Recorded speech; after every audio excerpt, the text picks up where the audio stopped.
Welcome to Roklan News Daily. I'm Roklan. Today we're talking about police brutality. Is it race-based or is it just everyone's problem? Let's start the show and find out.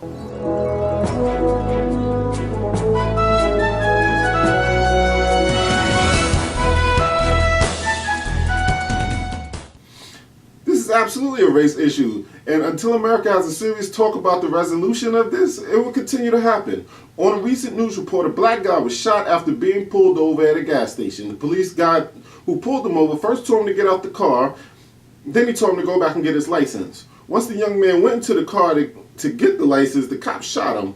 Thank goodness he's still alive and got paid from the unfortunate incident. When this story aired on a website, comments under the video from obvious racists had one problem with this story. They were upset that the news reporter mentioned that the cop was white and that the victim was black, and that the statements alone were raising racial tensions in America. Here at Roklan News Daily, we say that complaining about the reporter raising racial tensions by mentioning the race of both involved is also raising racial tensions. Any white person who thinks that that sentence was the most racial thing that happened in that news story or that news report is insult to the black people, and that raises racial tensions. The problem with the attitude of white supremacy is racists hate for it to be thrown in their face when they are wrong. They call it race baiting when anyone sheds light on race-based issues that they wish would have been kept in the dark. This is the main problem that racists have with Al Sharpton. He screams at the top of his lungs about injustices that the racists wish would have been kept in the dark. What is real racism? It's not insults, it's not the N-word, it's not prejudice. Racism is a system that treats people differently based on the color of their skin.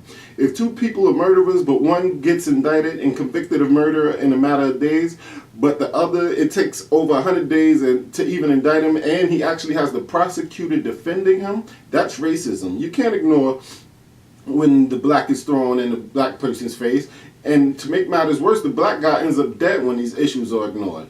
Cops and fake neighborhood watchmen have been on a killing spree in the last few months, and sadly they're getting away with it scot-free.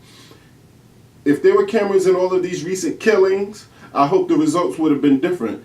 If the real victims of all of these shootings would have been white, I'm sure the results would have been different. In the same month of these recent unarmed killings, I've read about a white guy breaking into the White House to do God knows what to the U.S. elected president and the first family. But mysteriously, he lives to tell the tale. But a black guy is on a phone in Walmart shopping for a BB gun and not even in the wrong, and he gets shot and killed by the police, by the cops. Those murderer cops are free to go and they're clear on all charges. Shouldn't the deadly force option be used the other way around? You can't tell me all of this has nothing to do with race. There's also a hint of poor training, but because all cops ain't really racist, but race plays a big part.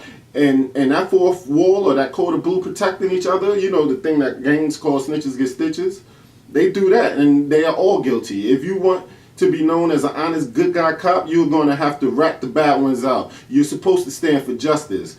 If you don't, you really have no right to call yourselves no authority. One last thing, I think if you have been in the military and repeatedly had to save your own life in battles in situations with your gun, you should not be able to be a cop. The situation is totally different, yet some of these guys are shell-shocked with signs of post-traumatic stress. Additionally, they were taught to not trust anyone, especially black people who've been getting a bad rap because of fear television and ingrown racial attitudes passed down for generations in white families like an heirloom. So do we think police brutality is race-based? Yes, it is, and that's only the main issue. It's time, America, to face the issue before things get worse for all of us. The world that the U.S. wants to police is watching, and I don't think they'll feel too good with us passing judgment on their nation. And Lord knows they don't want the American style of policing. Well, that's the show for today, y'all. Subscribe below, and you can catch the next show, catch up on my older shows of the Roklan News Daily. And I want to say thanks for watching, and we'll talk to y'all soon.